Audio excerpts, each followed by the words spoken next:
Il va bien le groupe, comme vous pouvez le voir, tout le monde va bien, alhamdoulilah, il n'y a pas de blessure, donc on est prêt pour demain.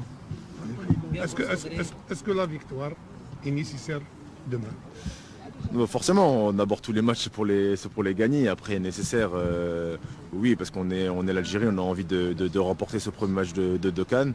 Après, il restera encore 2 matchs de groupe, donc c'est pas le match de demain qui va sceller le sort du groupe. Aïssa, première rencontre contre le Soudan. Inch'Allah. Une victoire, pourquoi pas, parce que concernant les 2 dernières éditions, on a mal commencé ou débuté les rencontres dans la vie. Bon, après, je suis pas forcément là pour parler des 2 dernières éditions non plus. On va pas repartir encore sur le passé. C'est un nouveau coach, beaucoup de nouveaux joueurs aussi. Donc on aborde cette CAN avec beaucoup d'humilité, certes, mais aussi beaucoup d'ambition. Un mot pour le public algérien qui est venu d'Algérie. Ils sont venus d'Algérie. Ouais.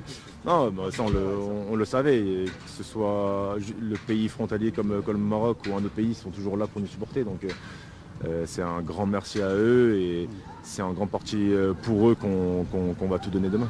Ils sont toujours là derrière l'équipe pour vous soutenir et ça sera le cas demain, Inch'Allah. Donc ça vous donne une force. Oui, bien sûr, toujours.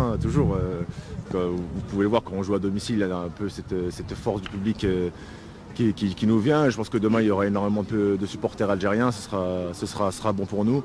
Et comme je viens de le dire, c'est aussi pour eux qu'on doit tout donner et on doit les rendre fiers. Inch'Allah, bon courage. Bon courage. Riyad, il a subi beaucoup de critiques pour l'équipe nationale. Comment tu le sens toi, comment il vit ça? Mais forcément, Riyad c'est un joueur très très important. On ne va pas rentrer dans un débat, peut-être l'un des meilleurs joueurs de l'histoire de l'Algérie. Donc forcément, ça fait partie du foot et de son statut d'être critiqué. Donc lui, il a les épaules pour ça. Il a joué dans un des plus grands clubs du monde. Donc je ne me fais pas de soucis pour lui. Il sait se remettre en question quand il doit se remettre en question. Et il sait être performant quand il doit l'être aussi. Merci beaucoup, Rissa. Merci.